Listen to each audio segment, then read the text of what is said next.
আমার চ্যানেলে তোমাদের সকলকে স্বাগত।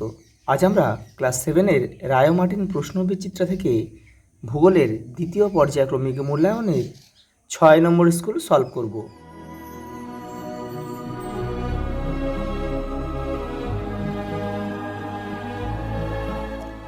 দেখো, সঠিক উত্তরটি নির্বাচন করে পূর্ণ বাক্যে উত্তর দাও। তিব্বত মালভূমি একটি পর্বত বেষ্টিত মালভূমির উদাহরণ। গ্রস্ত উপত্যকা দেখা যায়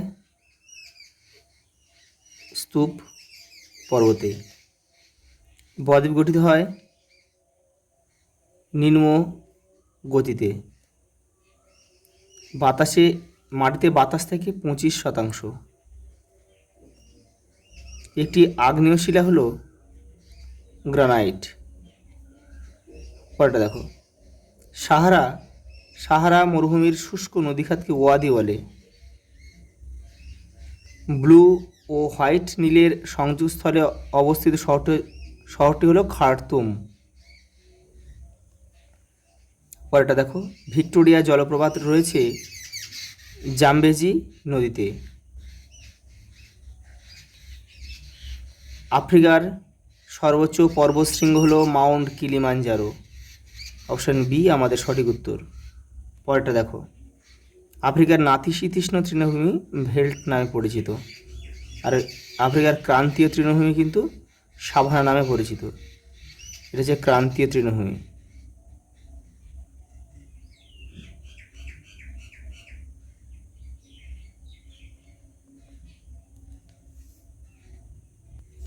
পরের প্রশ্ন দেখো, শূন্যস্থান পূরণ করো। পৃথিবীর বৃহত্তম সমভূমি গঙ্গা, ব্রহ্মপুত্র, সিন্ধুর সমভূমি হচ্ছে পৃথিবীর বৃহত্তম সমভূমি। পরেরটা দেখো, মরুভূমির সারিবদ্ধ উটের দলকে কী বলে? ক্যারাভান।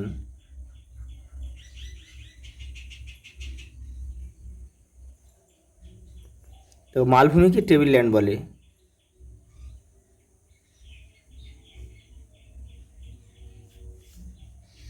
পরেরটা দেখো,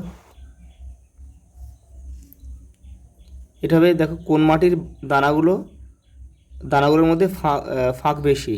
এটা হবে বেলে মাটি। পরেরটা দেখো, মধ্যপ্রবাহে নদীর আঁকাবাঁকা গতিপথে কী বলে? মিয়েন্ডার বলে। মিয়েন্ডার।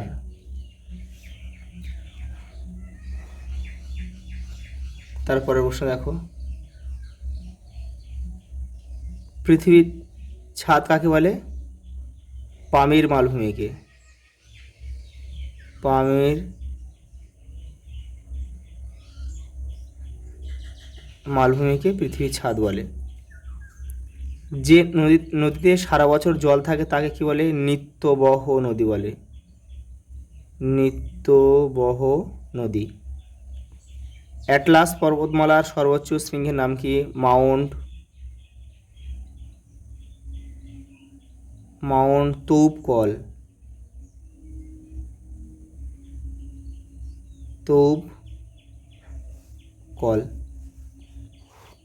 তারপরটা দেখো,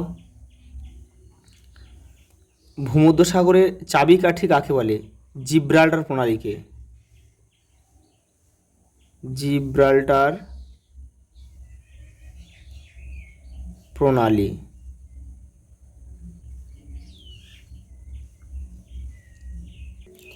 এই দেখে নাও, এই হচ্ছে জিব্রাল্টার প্রণালী। এটা হচ্ছে আফ্রিকা, আর হচ্ছে ইউরোপ। আর এই যে ভূমধ্যসাগর, এটা হচ্ছে ভূমধ্যসাগরের প্রবেশদ্বার। সেই জন্য বলা হয় যে আফ্রিকা আর ইউরোপের চাবিকাঠি হচ্ছে জিব্রাল্টার প্রণালী।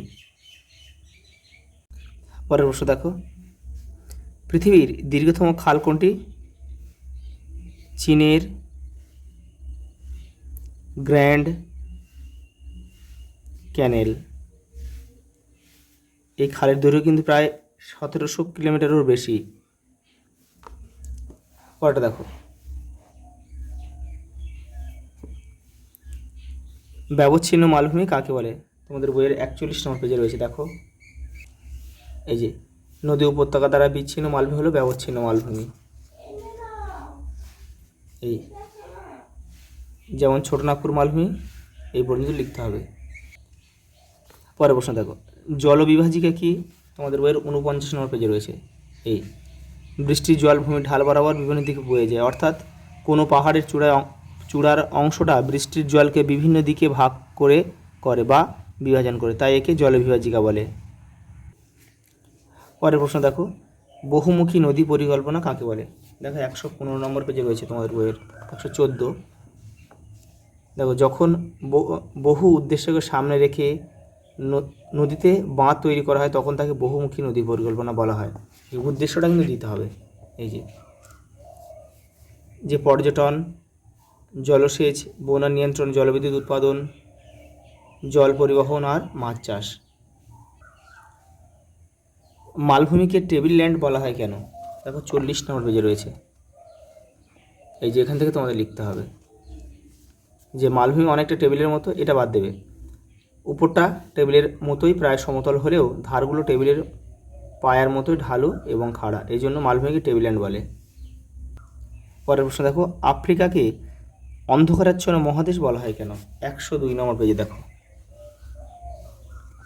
এই যে প্রাকৃতিক দুর্গমতা, অস্বস্তিকর উষ্ণ ও আর্দ্র জলবায়ু, গভীর জঙ্গল ও হিংস্র জন্তুর ভয় ইত্যাদি কারণের জন্য বহুদিন পর্যন্ত এই মহাদেশে আধুনিক সভ্যতার আলো এসে পৌঁছাতে পারেনি। এজন্য এই মহাদেশকে অন্ধকারাচ্ছন্ন মহাদেশ বলা হয়। পরের প্রশ্ন দেখো, মিশরকে নীল নদের দান বলা হয় কেন? 112 নম্বর পেজে দেখো। এই যে মিশরকে নীল নদের দান, এখান থেকে এটা পুরোটা লিখবে। পরেরটা দেখো, আগ্নেয় শিলা কাকে বলে? এর বৈশিষ্ট্য লেখো। দেখো তোমাদের বইয়ের 62 নম্বর পেজে রয়েছে। দেখো এই যে আগ্নেয় শিলা বলে, এখান থেকে এইটা লিখবে। বৈশিষ্ট্যটা আমি তোমাদের ক্লাস 8-এর ভূগোল বই থেকে করে দিলাম। দেখো এখানে সুন্দর করে গুছিয়ে দেওয়া রয়েছে, এখান থেকে তোমরা একটু করে নেবে, একটু কষ্ট করে লিখে নিও। পরের প্রশ্ন দেখো, নিরক্ষীয় চিরসবুজ অরণ্যের 3টি বৈশিষ্ট্য লেখো। দেখো 109 নম্বর পেজে তোমাদের বইয়ে রয়েছে। এই যে এখান থেকে এটা পুরোটা লিখবে। পরের প্রশ্ন দেখো, চিত্র ও উদাহরণসহ স্তূপ পর্বতের বিবরণ দাও। তোমাদের বইয়ের 39 নম্বর পেজে রয়েছে। এই যে এখান থেকে লিখবে, এখান থেকে এটা পুরোটা লিখবে, আর এই যে ছবি রয়েছে এটা দিতে হবে। নীল নদের গতিপথের বিবরণ দাও। 106 দেখো। এই যে নীল নদ রয়েছে, এখান থেকে তোমাদের লিখতে হবে এই পর্যন্ত। পরের প্রশ্ন দেখো, আফ্রিকা মহাদেশের জলবায়ু এত বৈচিত্র্যপূর্ণ কেন? দেখো তোমাদের বইয়ের 108 নম্বর পেজে রয়েছে। দেখো এই 4টে বক্স কিন্তু লিখতে হবে। পয়েন্ট দেবে, এটা অক্ষরেখা পয়েন্ট দিয়ে এটা লিখবে, সমুদ্র থেকে দূরত্ব পয়েন্ট দিয়ে এটা লিখবে, সমুদ্র স্রোত পয়েন্ট দিয়ে এটা লিখবে, আর উচ্চতা পয়েন্ট দিয়ে এটা লিখবে। নিচের বক্সগুলো কিন্তু লেখার প্রয়োজন নেই। দেখো লাস্ট প্রশ্ন কী দিয়েছে দেখো, মানব জীবনে পর্বতের প্রভাব আলোচনা করো। 44 নম্বর পেজে রয়েছে তোমাদের বইয়ের। দেখো এইটা তোমাদের লিখতে হবে। এই সবগুলো লিখলে অনেক বড় হয়ে যাবে, তোমরা বেছে বেছে এখান থেকে 4 থেকে 5টা লিখে নেবে। আজ এই পর্যন্ত, দেখা হবে পরের ভিডিওতে।